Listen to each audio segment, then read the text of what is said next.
Nagsimula ang kwentong ito sa isang pamilya. Si Stella at ang kanyang anak at asawa na si Max. Sila ay nasa isang biyahe papunta sa isang bahay. Isang guard ang nagbukas ng gate at bumati sa kanila. Nagpatuloy ang magpamilya hanggang makarating sila sa isang malaking bahay. Hininto ni Max ang sasakyan at nagpark. Lumabas si Stella at ang kanyang anak sa kotse at sabay silang pumasok sa malaking bahay. Umakyat si Max sa taas kasama ang kanyang anak. Si Stella naman ay tiningnan ang kusina. Sinuri niya ang bawat sulok ng kusina, tiningnan ang refrigerator at saka lumabas para uminom ng wine. Habang nasa labas si Stella ay may nakita siyang isang gusali na sira-sira. Pinuntahan niya ito at nakita niya ang mga basag na bintana ng gusali. Nandun din si Max sa loob ng gusali at sinabing dapat na nila itong ipaayos. Biglang umalis si Max dahil matutulog na ito. Kinabukasan ay may isang okasyon ang ginaganap. Welcome ng mga tao doon si Max dahil isa siyang deputy superintendent at ganun din ang kanyang asawa na si Stella. Pinakilala sila at pinalakpakan. Pinakilala ng isang host si Stella kay Dr. Peter Cleve. Nag-usap sila tungkol sa marriage. Tapos na ang pagdiriwang, isang meeting na nagaganap at nagkakaroon ng isang botohan. Pagkatapos ay may nakita si Stella na babaeng tumatakbo sa isang hallway, sumisigaw ito at nanghihingi ng tulong. Nilapitan ito ni Stella at may isang matandang babae ang nangulat kay Stella at sinabi na kung gusto ba niyang sumali. Nagdali-dali si Stella na umalis at habang nagmamadali ito ay nabunggo niya si Peter. Hinatid ito ni Peter sa labasan at nag-usap sila. Nakauwi na si Stella, nag-aayos. Nang halaman si Stella, nagtatanim ito ng mga bulaklak. Tinawag siya ng kanyang anak at sinabi na sumama sa kanya. Pinakilala ng anak ni Stella si Edgar. May gustong ipakita ang anak ni Stella sa kanya. Kumapit sa palda ang anak ni Stella at binuhat ito ni Edgar at nagsimulang magbilang ito. Kalaunan ay nakita ito ng isang security at pinatigil niya ito. Kinagabihan ay nag-uusap si Stella at Max sa hapagkainan at tinanong kung ligtas ba na tao si Edgar. Nagkasagutan sila. Kinabukasan ay pinuntahan ni Stella si Edgar para humingi ng tawad. Nag-usap sila doon at nakita ito ni Peter Cleve.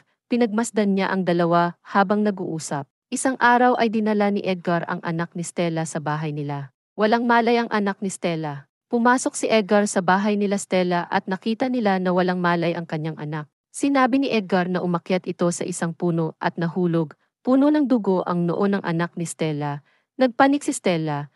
Ginamot ito ni Max at binendahan niya ang ulo nito. Umalis na din si Edgar sa bahay nila dahil kailangan niyang bumalik sa trabaho. Kinaumagahan ay nakita ni Edgar si Stella na nag-aayos ng kanyang halamanan, nilapitan niya ito at tinanong kung okay na ba ang kalagayan ng anak nito. Tinulungan ito ni Edgar. Kinagabihan ay isang sayawan ang dadaluhan nila Max at Stella. Sumayaw sila doon, may mga banda at musika.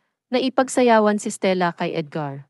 Pinagmamasdan naman sila ni Peter. Nagpatuloy sa pagsasayaw ang dalawa hanggang matapos ang kaganapan. Nakauwi na sila Max at Stella. At pagkatapos ni Max magbihis ay dumiretso na ito sa kama kasama si Stella na nakahiga at nag-usap ang dalawa na magkawak ang kamay. Kinabukasan ay pinuntahan ni Edgar si Stella na nagpapahinga at nagpasalamat ito, inabutan niya ito ng mga bulaklak. Hindi ito tinanggap ni Stella, iniwan na lamang ito ni Edgar sa kinaupuan ni Stella at umalis na. Nakita ni Stella si Edgar at ang kanyang anak na nagprapraktis ng espadang kahoy. Pinuntahan ni Stella si Edgar sa kanyang ginagawaan. Nagkatitigan sila doon at hinawakan ni Edgar ang mga mukha ni Stella at saka hinalikan. Nang hindi mapigilan ng dalawa ay nag-sex ito, na para bang uhaw na uhaw ang bawat isa. Pagkatapos ay daling-dali umalis si Stella nag-isip na kung bakit nagawa niya ito. Pagkatapos ay umalis si Stella. Tumakbo siya papaloob ng bahay niya. At nagawa nila ulit mag-sex sa dating lugar. Pinatawag ni Peter si Edgar at tinanong ang tungkol kay Stella. Nagtanong-tanong si Peter kay Edgar tungkol sa trabaho. Pagkatapos ay lumabas na ng pinto si Edgar at naupo at nahampas niya ang upuan sa galit. Isang salo-salo ang naganap sa isang bahay. Nag-uusap-usap ang ilan tungkol sa trabaho. Nagalit si Max kay Stella. Nakita ni Edgar na umalis ang pamilya ni Stella. Pinuntahan niya kaagad si Stella na naiwan sa bahay. Nakita siya ni Stella na paakyat na si Edgar. Ito ay nagyakapan at nag-sex ulit silang dalawa.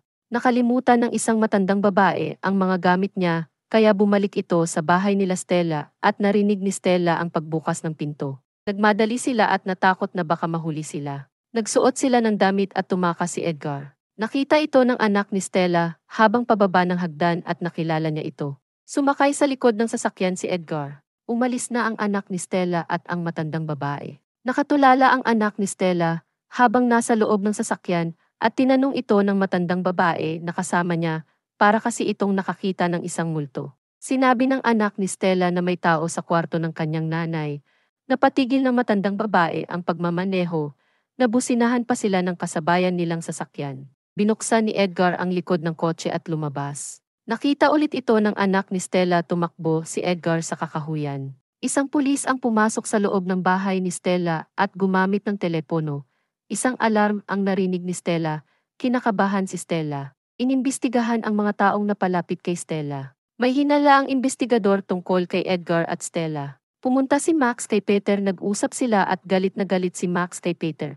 Habang si Stella naman ay binabantayan maligo ang kanyang anak. Nakatulala si Stella at pinuntahan ito ni Peter at sinubukang makipag-usap at tulungan, ngunit hindi ito kinausap ni Stella. Isang telepono ang nagring at habang nasa hapagkainan ay sinabi ni Stella na aalis siya para sa isang business trip, pero ang totoo ay pupuntahan niya lamang si Edgar dahil gusto niya itong makita. Sumakay ng tren at bus si Stella at nakipagkita sa isang lalaki sa isang bar. Ang lalaking ito ay assistant ni Edgar sa trabaho nila.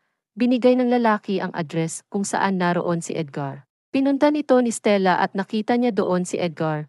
Niyakap na ito. Gabi na nang makauwi si Stella, inaantay ito ni Max at sinabi na may pasalubong ito, ngunit kailangan ni Stella na bumalik doon para kunin ang pasalubong niya para kay Max. Bumalik na ulit doon si Stella, nakipagkita siya kay Edgar at nagtalik ulit sila.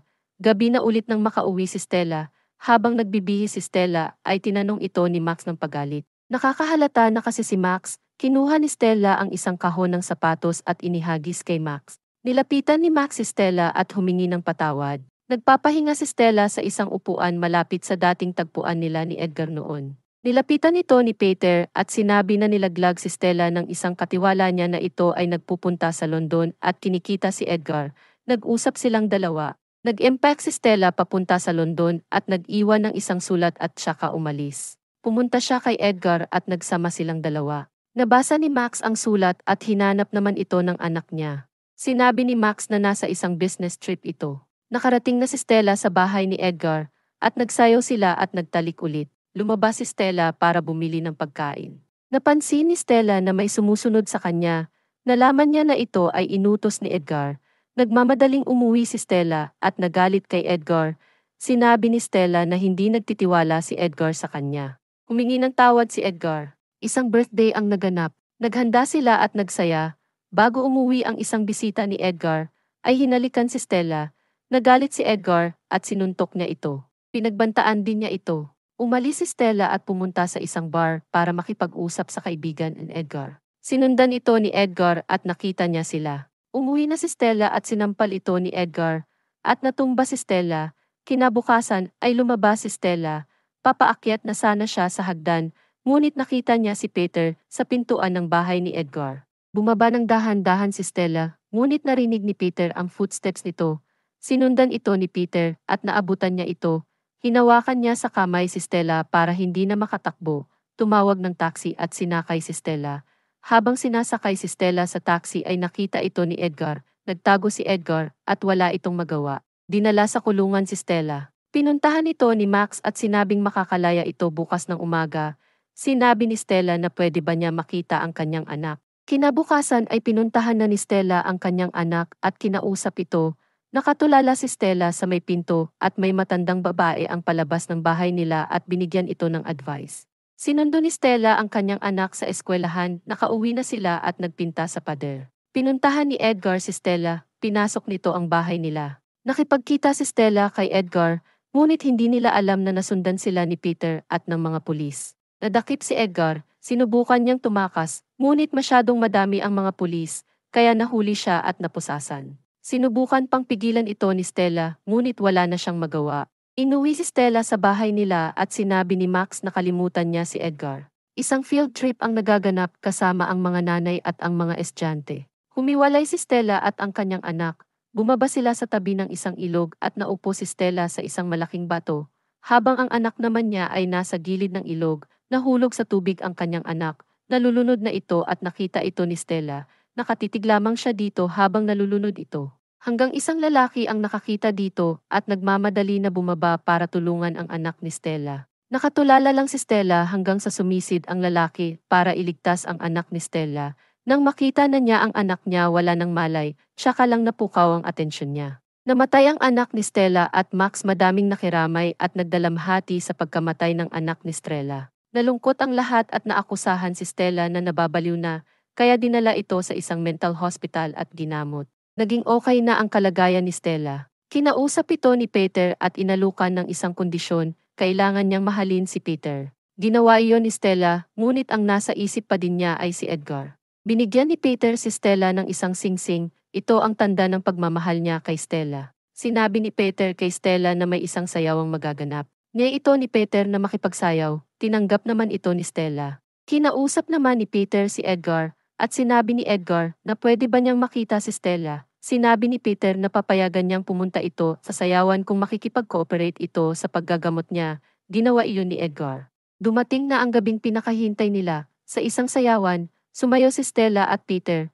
Pinuri ni Peter ang damit ni Stella dahil nagandahan siya dito. Pagkatapos ay sinundo ni Peter si Edgar. Bihis na bihis si Edgar at nasasabik na makita si Stella. Nang makarating na sila sa sayawan, nakita ni Stella si Edgar mula sa malayo at biglang napatayo ito. Bigla namang niyaya ni Peter si Stella na sumayaw at nagsayaw sila hanggang sa matapos ang sayawan. Lumabas si Edgar at nagdadalamhati ito. Nasaktan siya sa nakita niya. Tapos na ang sayawan, pabalik na sila, ngunit si Stella ay umakyat sa hagdan at saka tumalon mula sa itaas. Nagulat ang lahat sa pagbagsak ni Stella. Sugatan ito at puno ng bubog ang katawan, namatay si Stella. At sa bandang huli ay pinuntahan ni Max ang puntod ni Stella. Dito na nagtatapos ang pelikulang recap movie. Mag-subscribe para sa higit pang mga iba't ibang videos mapapanood ninyo. Paki-on ang mga notification at mag-iwan ng like para matulungan ang channel. Maraming salamat sa panunood. God bless everyone.